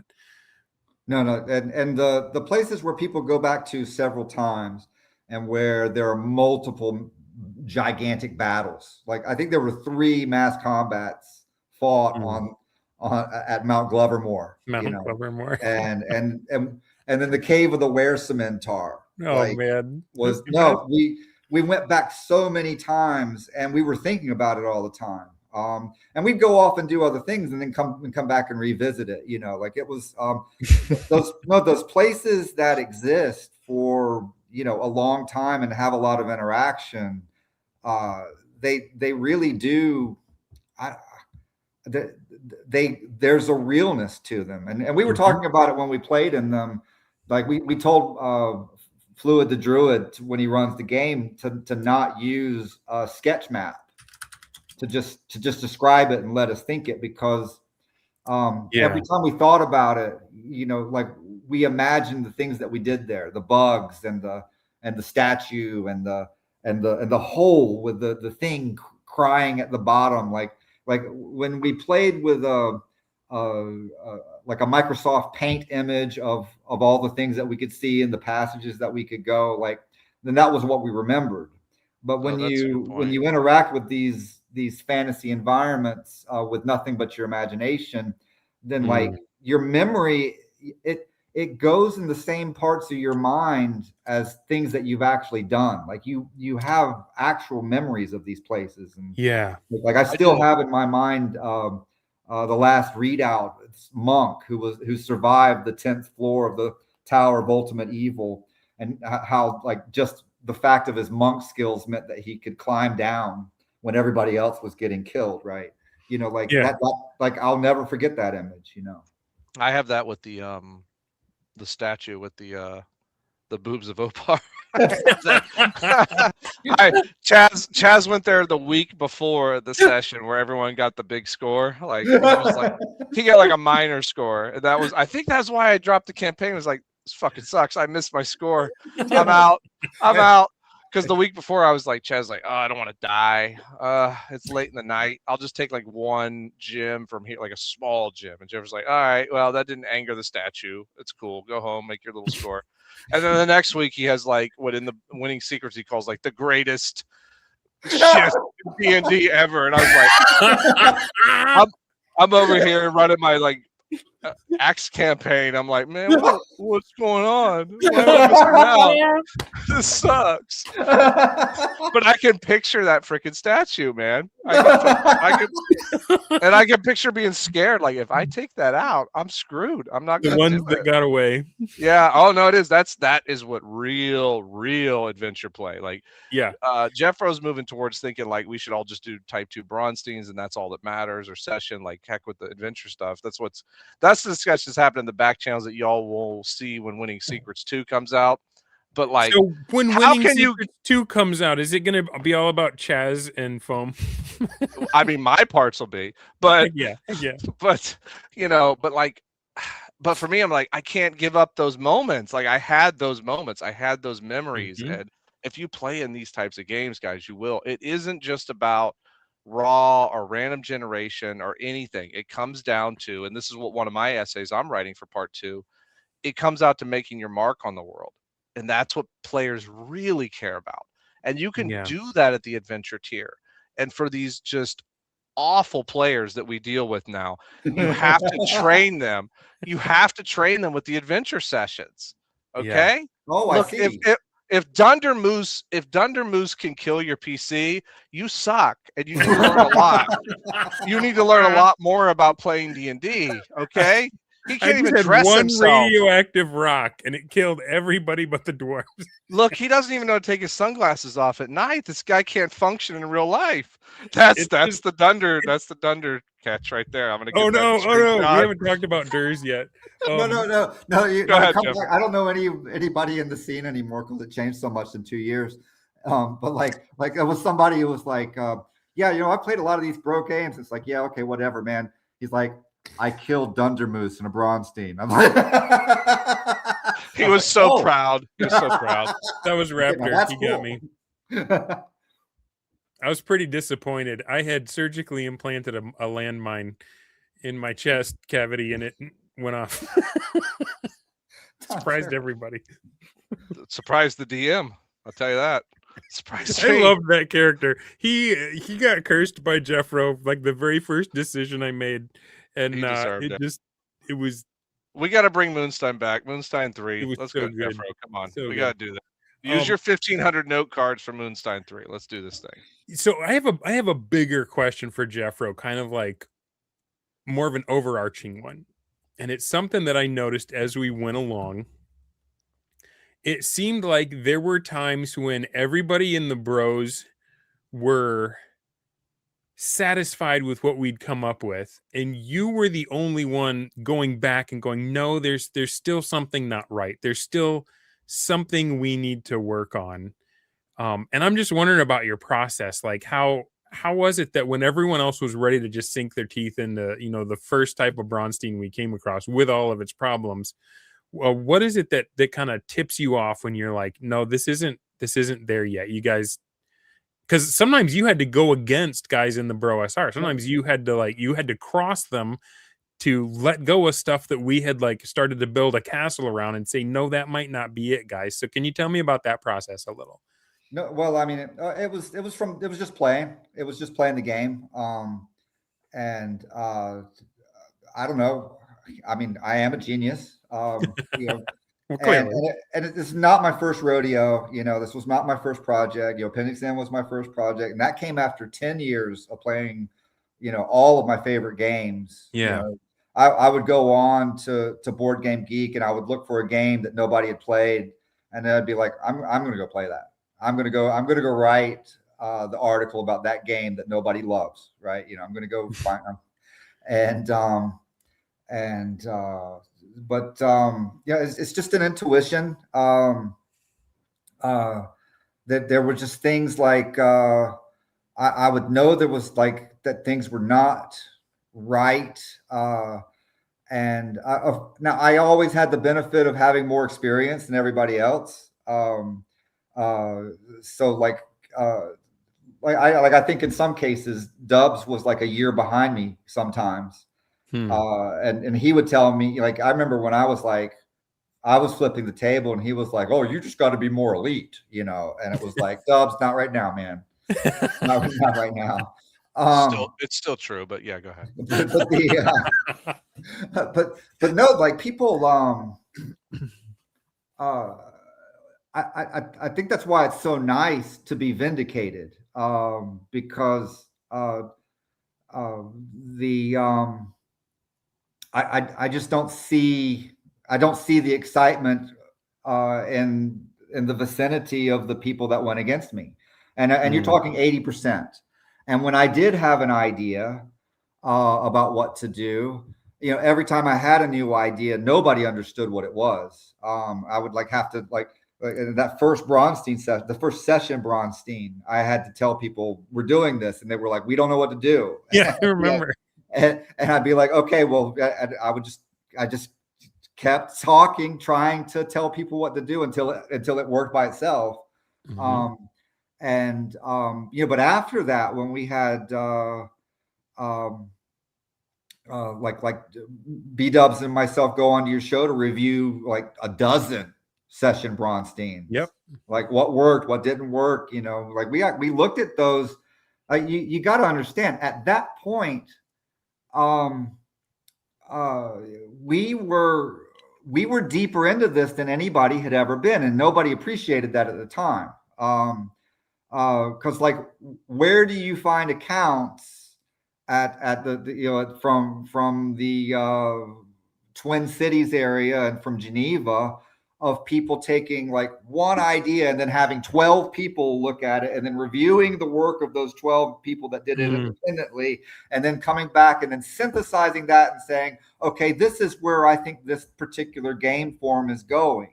We were doing that when no one else in the world could even talk to us about it. They could just say, no one ever did it that way before, right? That's all they could say, you know, or that's not in the rules, you know. And it's like, well, you know, we're kind of like developing something here, you know. And you know, and then when BROSR came out, right, like it was so anticlimactic. You know, on the one hand, like Rob Kuntz, like that was the module that I was developing to go head to head with him in a module writing contest. Yeah. And he backed out of it, and I was like, well, shoot, I'll just finish this module anyway, by letting all my friends do all the work, and I'll just write a couple essays and we'll do that. I don't have it with me right here. When that came out, the conversation was like, there was like one guy that interviewed us, and he said he didn't know, he was afraid to play it, right? You know, and then the conversation on Twitter the week that it came out was a whole bunch of people saying that BDubs had never defined what a total nonstop Bronstein was, you know. And I have multiple times. I know. It was just like, there it is. The beauty. Look at the beauty. I feel like this is the competition we didn't get. Yes. Right? Because he came out with this right after he backed out of your challenge. And then BROSR came out. So there it is. If anybody wants to read both of these and say which one they thought, because but imagine putting that that module together, and then like nobody being excited about it, and then you disappear for a year, and you come back and then someone that you have no idea existed took that module and then one that BDubs had made in that hiatus, and then ran possibly the greatest RPG campaign that's ever been run. I mean, I will put that video of you interviewing Serious DM's players up against any other campaign report that's ever been done. I don't think you'll find players that were more excited and more engaged than that.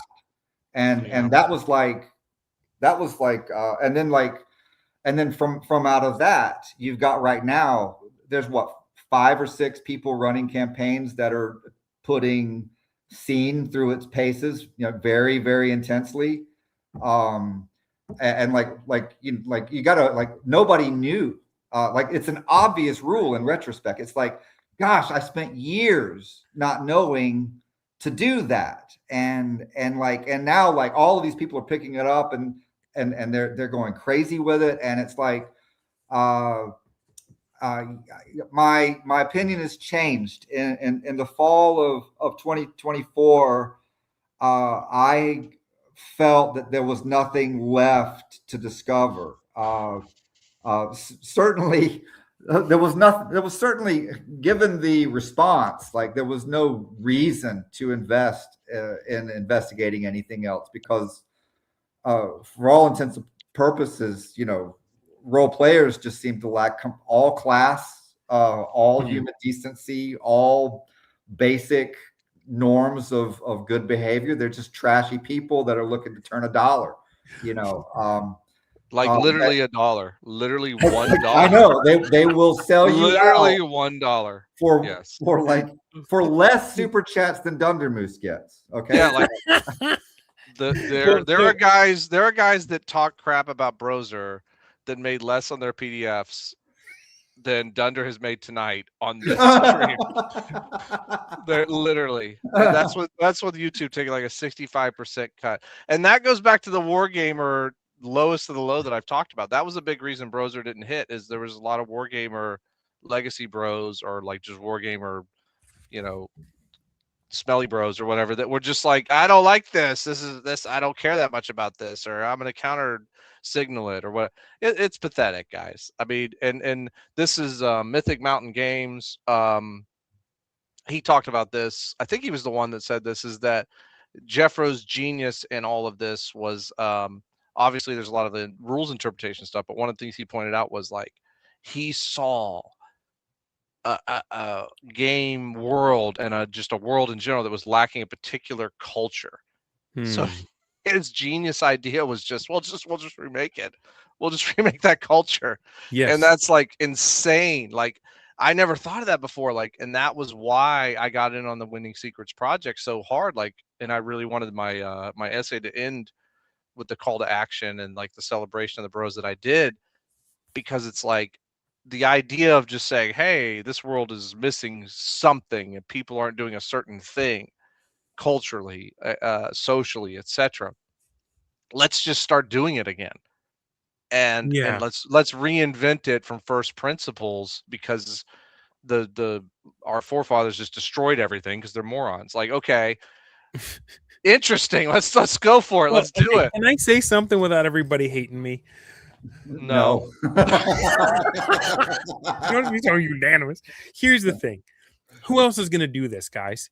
I'm not trying to offend anyone, I swear.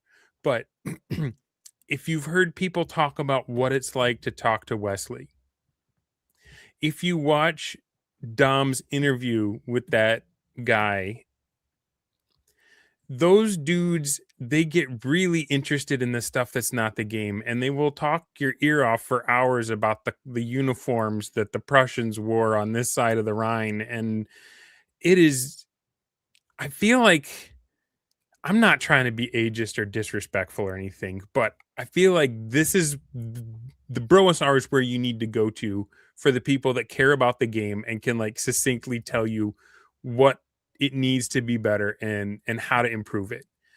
Well, no, Go ahead, Jeff? that's why we're in the universe where all of this was meant to be, right? Like that's where we are. And the comments that come from people outside are like so useless. Like they never have anything constructive to say. They don't even know how to read the history to find something insightful that could change the way you think about RPGs and wargamings today. It's just drag. You know, it's just drag on the forward momentum of people that are excited about running games and collaborating to develop better solutions. If there was a better answer to running continuing campaigns, it has not shown itself. It has not shown up to give interviews to, on Dundermoose. It has not brought us players that are excitedly talking about it. It has not brought the pull quote that causes me to be like, hold the presses. You know, this is really what we should have been doing all this time. What was I thinking? And it's not coming. You know, I'm going to say now that like, you know, I was wrong in 2024 when I said that there's nothing else to discover here now that BROSR's out, because I couldn't imagine winning as hard as we have. I just literally couldn't do it. And like where we are now is like, you know, we'd already rewritten the narrative on RPG history. Like we know what things are in RPG product past. Like we know what Boot Hill is in a way that nobody before us could explain. We know how bad Mold Bay Basic is now. Like we just understand that. We know how much better AD&D is compared to original D&D. We just appreciate that. It is known. And you know, these thoughts were never had before. And you know, like now the next stage is, because we understand how campaigns actually work, kind of in a mathematical sense, in a systems sense, in a dynamical sense, in a social technology sense. Like we know where these things break down, because, you know, what do we got? We got 10 people running these things and talking about their pain points. When we got a solution, they all adopted, and we see what's happening. The campaigns get more exciting.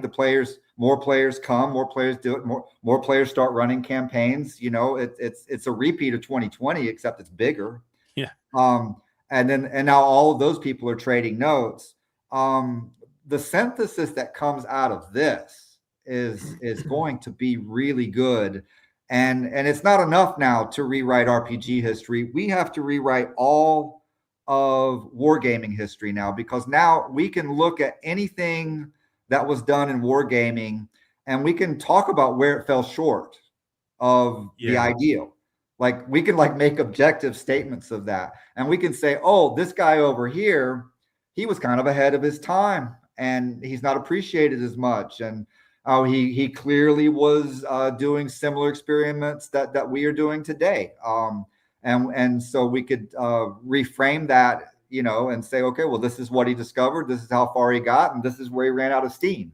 But nobody in the past has gone further than what we have now, just on the raw power of these ideas to just simply work. We didn't pick these, you know, like everybody comes into the scene and they're trying to be, you know, because like if you say something negative, there's a kind of a view that, oh, if I say something negative, that makes me look smart and discerning and cool, right? There's a lot of people that act that way.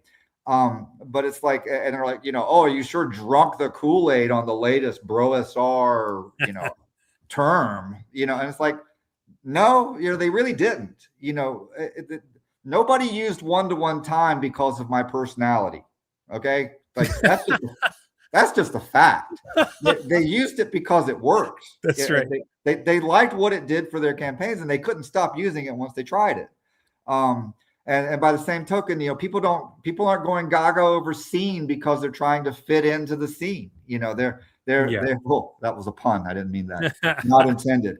No, they're using it because they don't know how it behaves. It appears to be very promising, and it seems to be having very positive effects. And the campaigns that are using it are energized, and they didn't. It wasn't at all anything remotely cult-like at all. Mm-hmm.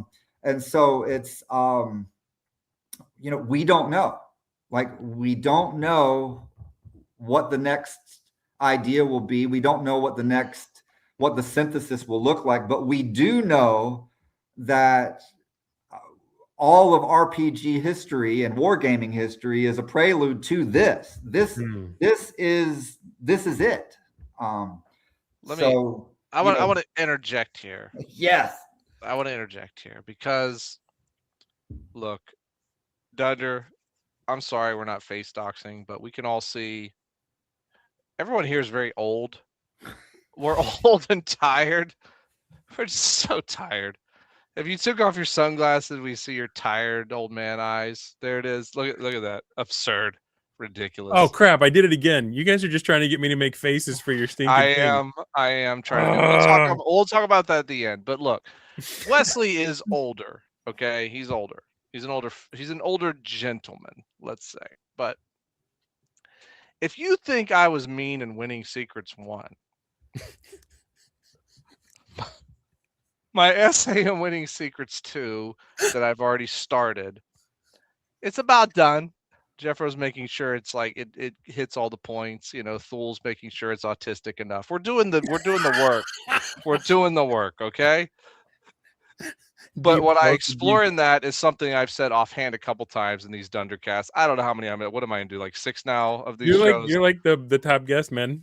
Yeah, I'm the top guest. I'm like Which Beetlejuice is crazy, on Howard Stern. Stern. It's really hard to book you. I don't understand. It's crazy that way. But the thing to point out is, why would you redo the same session Bronstein over and over? It's like redoing Monopoly, where you roll the same dice for like the first 5 turns. Like, okay, Joe, you're always going to get Mediterranean. Bob, you're always going to get Park Place. Like, what is this? So what I explore, you're always going to be the girl dressed up like a guy in the prison. I'm not going to explore the boredom and the absurdity and the ick aspect that my hero Griff Morgan brought to the Bronstein with the poor women's division. Is it any wonder that nobody leaves that con and then goes and creates Bronsteins of their own? They literally don't even go and talk about it. It's been decades and decades and no one's ever even heard about the thing until Jay came on this show and was like, all right, well, it's kind of boring. And Harmony's like, yeah. And Harmony's like, yeah, it's boring, but I'm a girl. I'll be nice about it. It was just kind of boring. It's like no one talked about it for 40 years because it's boring. Sorry, Wesley. We respect you, man. I hope your latter years, your twilight years are going great. I really do. I hope that Griff Morgan doesn't bother you too much because he's a weirdo. So please, Griff Morgan, I hope you're just stop calling Wesley, okay? He's got better things to do with his time than hang out with you, okay? You need to get a haircut. You need to put the bong down, my friend. So anyway, point being, we're older gentlemen too. I'm not trying to be ageist here. But the state of the hobby, thanks to the BROSR and my work, Jeffro's work, Thunder Moose, you were there. The state of the hobby is strong. It's strong because we have young men doing some of this stuff. Okay, I don't know much about DM Series. I get the sense that he's a younger dude. When you brought in the Drakenheim guys, there was a couple younger dudes in there. They were cool. They were like normal guys. Like they were like normal, cool dudes. That's what Mythic Mountains reached out to me. He's like, oh, we should do a podcast. He's like, oh, my audience is a bunch of old farts. Like, okay, well, my audience is guys who aren't pathetic loser old farts. That's my audience personally. So because if the pathetic loser old farts follow me on Twitter or listen to these podcasts, that's great. Just shut up and don't tell me how pathetic you are. I don't want to hear about it. Okay. So we'll see if that podcast can't goes break down. 1,000. I wonder why. I'm getting you over the top, my friend, because the BROSR is the best there is, the best there was, the best there ever will be. Okay? That's what we are. And the young gentlemen recognize that. And this is a healthy state of the hobby. Okay? That it's a healthy state of the hobby because we have these ideas. They look at us, they may see us and they're like, these guys, they have interesting stuff. BDubs can be funny sometimes. Jeffro, he's kind of a troll, but he has great ideas. I don't know. Whatever these guys are looking at, they're certainly not like showing their like Tinder dates that like we said or whatever. Okay. They say you should be Max. You should be maxing like Jeffro. Yeah, I'm actually like Jeffro. Unk is passing the torch. Anonymous, I'm passing the torch to you. I don't know who you are because you're anonymous, but whatever. Passing the torch to you. Oh, he's R. That's R. R. Okay, R. Get in Umbros, man. If you're not, over 40. If you're over 40, I don't want to hear from you. I'm ageist that way. Just stay out of it. But my point is, first off, don't let DM Dunder DM your campaign. Don't let Dunder DM your campaign. He will kill all your best players. They will lose interest. My next point is, I only had one guy rage quit the campaign. My next point is Griff Morgan is a weird pothead. My third point is David Wesley has adult onset diabetes. He's having trouble, but he is a good guy that had a great idea. But he needs to continue. He should have continued the idea all these years, okay? I don't know if the diabetes stopped him. I don't know what it did. Dunder, I know you struggle with the sugar blood stuff. I'm sorry, my friend. No, I'm sorry, my friend. Man, you're not offending when you go to Gary Con or whatever, you and Wesley can like bond over your like shots you take or whatever. But my thing is, hey Wesley, you want to go do a line of insulin?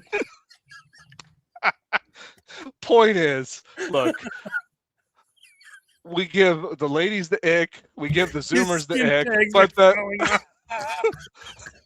what is going on in the chat? What has happened to my beautiful show? When you get the late part of the when B-Dub shows up, this is the part where it gets kind of crazy. After 1 hour and 30, everyone knows you stay around for this part for the ridiculous and the soup aisle comments. But we're doing what we can to make this not a horrifically disgusting, pathetic hobby for losers. Okay. Yes. It has been since the 1980s. Okay. AKA the Lord's work. Yeah. You watch Stranger Things and like, oh, Stranger Things kids play a little D&D. The Stranger Kids things look like they all have AIDS. Okay. They should not be playing D&D and they don't inspire anyone to play D&D. And the whole point of the show is that the guy gets an AIDS demon to attack him because he played D&D. Okay. That's the point of the show. The BROSR is fixing that. Okay, no AIDS demons are going to attack you guys because we send them off with a rosary. We say a little Lord's Prayer. We make them go away. BROSR, AIDS demon. The BROSR. Here's my sales pitch to the young men who might possibly play D&D in a BROSR way. The BROSR scares the AIDS demons away. There it is. That's it. I'm going to go on mute now because I'm done. Oh, my goodness. Let's do the giveaway real quick. Remember, in the chat, hashtag winning all lowercase to get into the giveaway tool. Let me... yeah, I don't know how you segue from AIDS demons to I'm giving away the... Use this book to smack away the AIDS demon. Oh my gosh. All right, everybody, last chance. If you haven't already, hashtag winning BROSR the abrasive shift. Oh, RPG Grandma, do a hashtag. # winning. I want to make sure everyone that wants in on this gets a chance before I start collecting the comments. No, I do like seeing the young guys play the game because, like, for my whole life, I wasn't able to play the game. When I had time, when I had friends, when I had 5 teenagers coming over to my house on the weekend because, you know, I was in high school and tabletop games were cool. Yeah. You know, we didn't get to have this experience, you know, because there was nothing written that would point you in this direction at all. There was, you know, Yeah. just true. a lot of modules and that didn't really convey the actual spirit of the game. Yeah. And so to see people that are having an experience that I could never have, it's just, I don't know, it just feels good.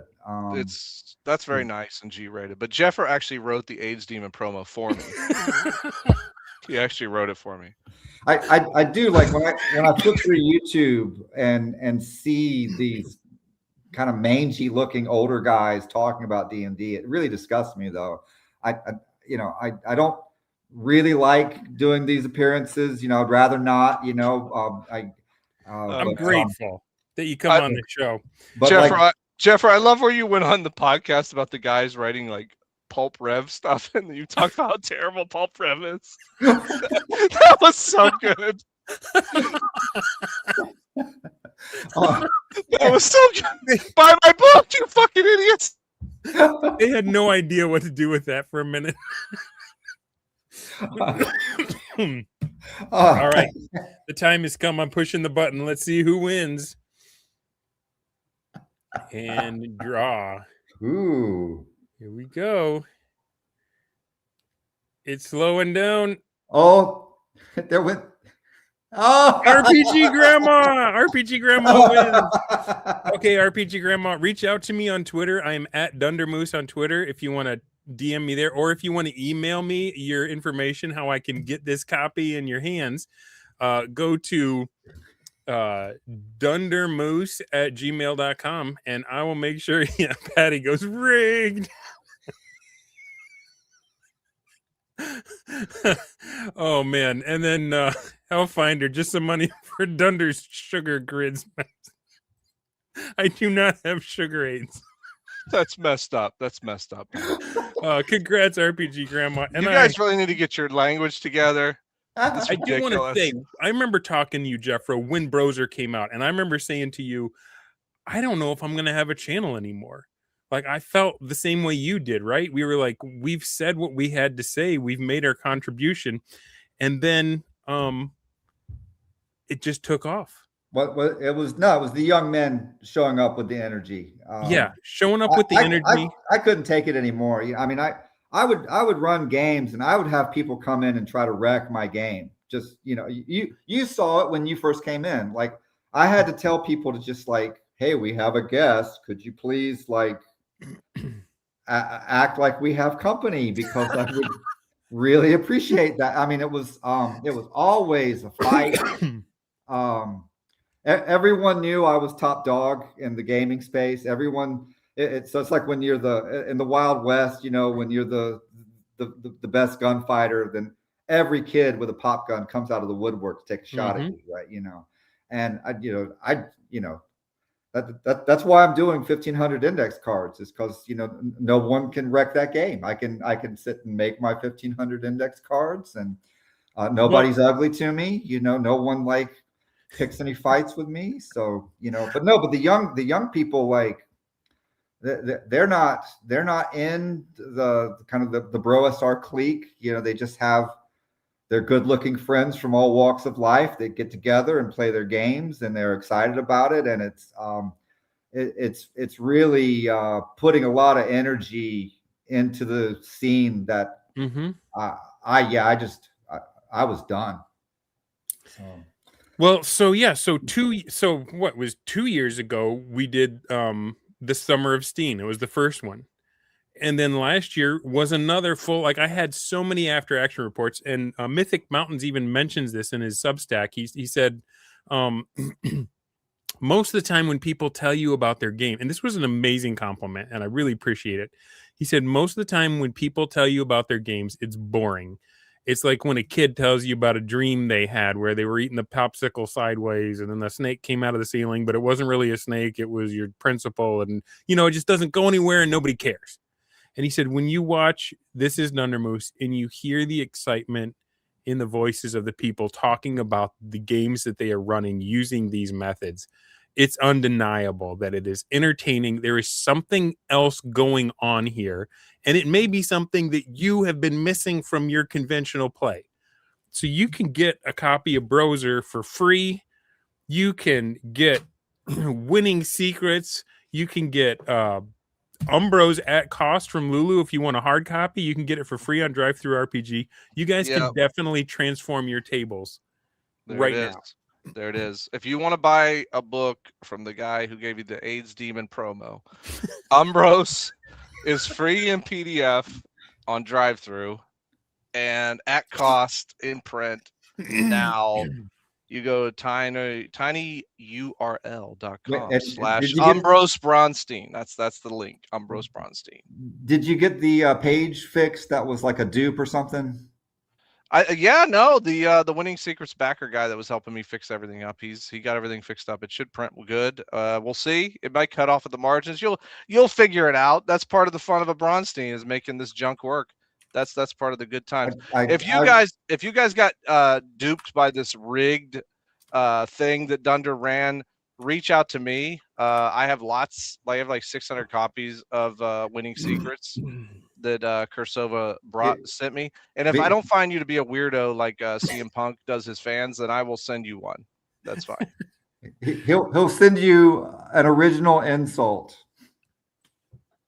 I will. It'll be specially crafted to you. I'll write it in the book. It'll be scathing too. Give me a picture of you, and I will come up with something. He'll roast you. Are we just recreating Hot or Not just for B-dubs right now? No, it's not Hot or Not. It's like AIDS Demon or Not. That's I do want to ask right before we end it. Thank you guys, by the way, for 2 hours. Do you remember who was the first person to call this movement the BROSR? Is that lost to the sands of time? Oh no, that's not lost. It's Mefredus and Ogma or Weegma. I don't know how you say it. I think you pronounce it OM. Okay, well, however you say that weird Irish stuff, I don't know. But like he's the guy who would know. And we put that in the front of the book because it's eerie. It's strange. Mefredus did a set of tweets, and if you look at it, it's like that's what we do every day now. Like, but when he said it, like none of the work had been done. It was just like an idea, and then and then you had 6 years of development on top of just that one little chain of tweets that triggered all of the D&D players on Twitter at the time. It was hard. It was crazy. What's crazy about Mefredus's stuff is it hit us hard, but it actually at the time, before people realized that like Mefredus was like right wing and stuff, it was hitting the like regular D&D podcast. I remember hearing a guy on Spellburn, which is a DCC podcast back in the day, talking about Mefredus's like bigger arms, and like he was like making jokes about it. Bigger so it's arms. like yeah, it's like it hit. It really did. So we were really working off of just the vibe of what he was talking about. And the fact that it was Bro and Bronstein, it was just kismet. It was like meant to be. It was like meant to be a thing. Like he hit it up. And I really am thankful that Jeffro was like, we need to thank Mefredus at the beginning of Winning Secrets, because that he really was the one that set it off for sure. Yeah. Right on. And Ogma started the group chat and named it BROSR, and that's cool. But that group chat became like unbearable. I had to get out of there. It was exhausting. So, I think the AIDS demon got in there. So just watch out if you get invited there. Just look out, We need to get a new monster type. We need to get an AIDS demon for Umbro. You guys enjoy listening to this podcast at a later date if the YouTube algo doesn't read the text at the end of the last 30 minutes. Like, ban this video. It's been nice having a YouTube channel. Yeah, it's been great. I appreciate it. You guys can see me greeting at Walmart in my near future. I'm glad you have your anonymous Unabomber glasses and hat on. That's great. It's looking good. All right. Any last word for the audience before we end this? No. Submit to Rome, pray daily. We love you. The BROSR really does love you. I know we like to joke around, we like to talk a lot of smack, but that's just because that's how men deal with things. That's how we talk to each other. That's Mm-hmm. how we encourage each other to be better. It's iron sharpen iron in some cases. That sometimes falls flat, but in the case of what me and Jeffro do, it is true. We want you to get out there and play real games, good games, awesome games, fantastic games, so that you can become better than what we did. Look, we have a lot to say and we have a lot of great ideas, and I have a lot of hilarious promos, but you guys, especially the younger guys in here or who might hear this one day in the future, you're going to have better D&D games than us. Okay. Jeffro and I are not the most amazing DMs ever. I like to Yes. talk a lot of smack and talk myself up. I disagree. I'm half ass as I can be. And I was in Jeffro's game and he is like quarter ass. But it's all good. We're just out here doing with these methods, we had amazing campaigns. Trolloculus is still running today. Yes. People wish Dubs Rom was still running today, but I had to get away from Axe. Umbros is running now, despite Dunder trying to kill my campaign. But we invite you back, Dunder. Please come back. We love you, man. Come back. I would love to come back. I missed you guys. So that's it, man. That's all I got to say. Get out there and do it, guys. Play some real games, some great games, like I said at the end of Winning Secrets. Because if you do not play great games and you don't teach your kids, your family, your brothers to do it, all of the AIDS demons will teach them instead, and they will have horrible games and horrible lives. That's it. Don't let that happen. That's it. That's it. If you guys appreciated this, let us know by clicking the thumbs up so we know that you liked it. And if you want more of these, I'm not doing this YouTube thing as much as I used to. So you probably should subscribe so you don't miss it if we come out with another one of these things. I hope you have a great night. I hope you have great gaming. And I appreciate you guys for coming back on the show.